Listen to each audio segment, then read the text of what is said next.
Hello. तो मेरा नाम है करण और आप देख रहे हैं ऑस्टिन नेक्स्ट। तो आज की वीडियो में हम बात करेंगे कि बायकॉट और स्वदेशी में आखिर फ़र्क क्या है। जो लोग मानते हैं स्वदेशी मूवमेंट और बायकॉट एक ही है, तो मैं उन्हें बता दूं कि ये दोनों अलग है। बायकॉट किसी पर्टिकुलर चीज़ को किया जाता है, किसी पर्टिकुलर ऑब्जेक्ट, किसी पर्टिकुलर ब्रांड, किसी पर्टिकुलर कोई सी भी चीज़ को में हम नॉर्मल उस प्रोडक्ट को इग्नोर करते हैं खरीदने से उससे।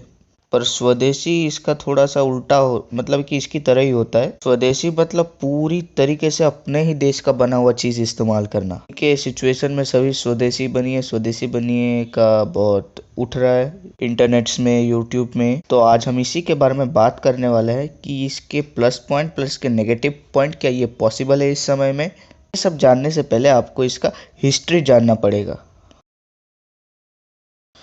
स्वदेशी मूवमेंट इंडिया में 1850 से 1904 तक का चला था। ये इंडिया का इंडिपेंडेंस मूवमेंट का ही एक पार्ट था। हमारे देश में सभी लोगों ने देश की बनी चीज़ें पहनना शुरू कर दिया। देश में बने कपड़े पहनना, देश में बने सब कुछ, अपने देश का सामान इस्तेमाल करना शुरू कर दिया। उन्होंने ब्रिटिश आइटम्स को एकदम मना कर दिया। उस समय ब्रिटिश को भी समझ में आ चुका था कि अभी जनता समझदार हो रही है। हालांकि उस समय भारत में बने कपड़े ब्रिटिश के कंपैरिजन में थोड़े से महंगे ज़रूर होते थे, फिर भी सभी लोगों ने ये कपड़ा पहनना ही ज़्यादा प्रेफर किया और स्वदेशी मूवमेंट सक्सेसफुल हो पाया। तो बात करें अभी के हालात पहले के हालात से अलग कैसे हैं। क्या स्वदेशी मूवमेंट अभी पॉसिबल है? तो अभी हम लोग इस समय पे बहुत सारे चीज़ों पे बहुत ज़्यादा डिपेंड करते हैं, जैसे मोबाइल, कंप्यूटर, जाने के लिए गाड़ियाँ, कार्स, बाइक और भी बहुत कुछ। अगर यही सिचुएशन को एज़ कंपेयर करें स्वदेशी मूवमेंट के समय सिचुएशन में, तब हम इस चीज़ों पर डिपेंड करते ही नहीं थे।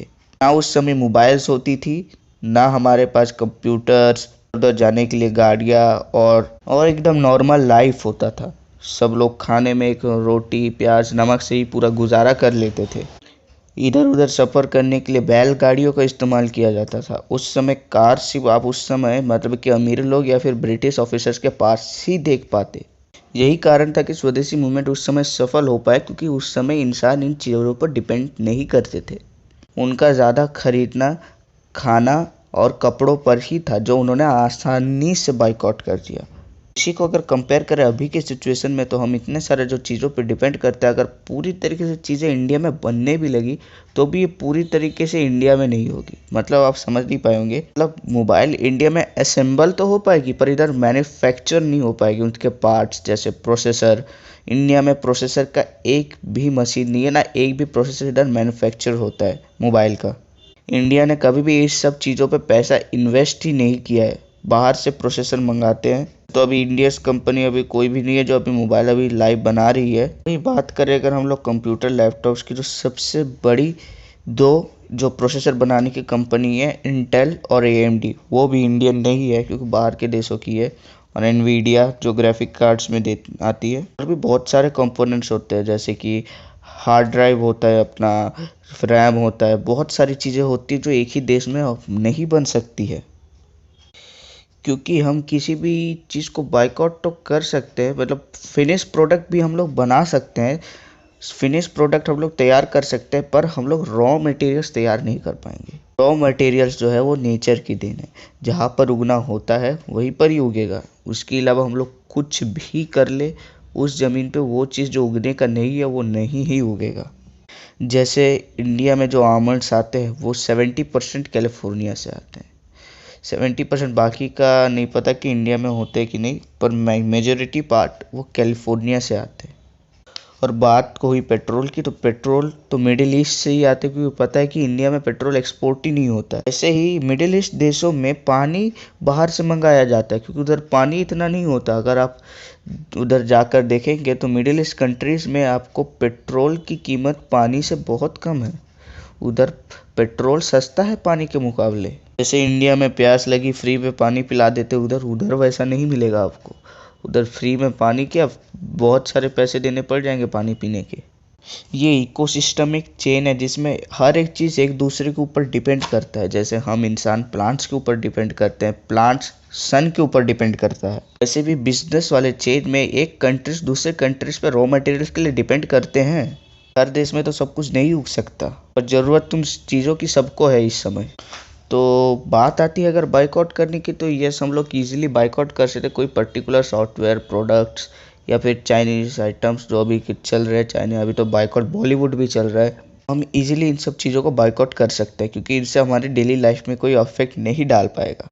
फ़ोन यूज़ इस्तेमाल कर रहे हो चाइनीज़ के, नॉन चाइनीज़ इस्तेमाल करो। ज़रूरी नहीं है कि अपने देश का, क्योंकि अपने देश में अभी फ़ोन बन ही नहीं रहे हैं। अभी बन रहे वो सब फ्रॉड करके निकल रहा है। जैसे इसमें था कि माइक्रोमैक्स ने रिजेक्टेड चाइनीज़ फ़ोनों को अपना माइक्रोमैक्स नाम लगाकर बेचना चालू कर दिया सस्ते में। पर लॉन्च हो गया 4G, पर उनके सारे फ़ोन माइक्रोमैक्स के 3G में थे, तभी उनका भांडा फूट गया। वैसे ही फ्रीडम 251 का फ्रॉड, पहले 251 में फ़ोन बन ही कैसे सकते, उनके पास उनका कोई जवाब नहीं था और उन्होंने बनाकर बेचना भी चालू कर दिया। ऐसे अभी कुछ फ्रॉड कर रही है अभी क्रिप्टन कंपनी। मतलब है कि इंडिया में ज़्यादातर कंपनी, मतलब है कि ऐसा नहीं बोलूँगा सभी कंपनी, मैक्सिमम कंपनी इसका फ़ायदा उठा के फ्रॉड कर जाती है सस्ते के नाम पर। फिर भी बहुत सारे कंपनी जैसे इंटेक्स, लावा, और अभी बात करें अदर प्रोडक्ट्स की तो वोल्टस, टाटा की तरफ से जो आती है बहुत अच्छा काम करती है। तो वैसे हम सॉफ्टवेयर हार्डवेयर को ऐसे हम लोग बाइकआउट कर सकते किसी भी एक पर्टिकुलर कंट्री के। जैसे सोनम वांगचुक जी ने कहा था, software in a week, hardware in a year. तो एक हफ्ते के अंदर सारे सॉफ्टवेयर आप हटा सकते हैं।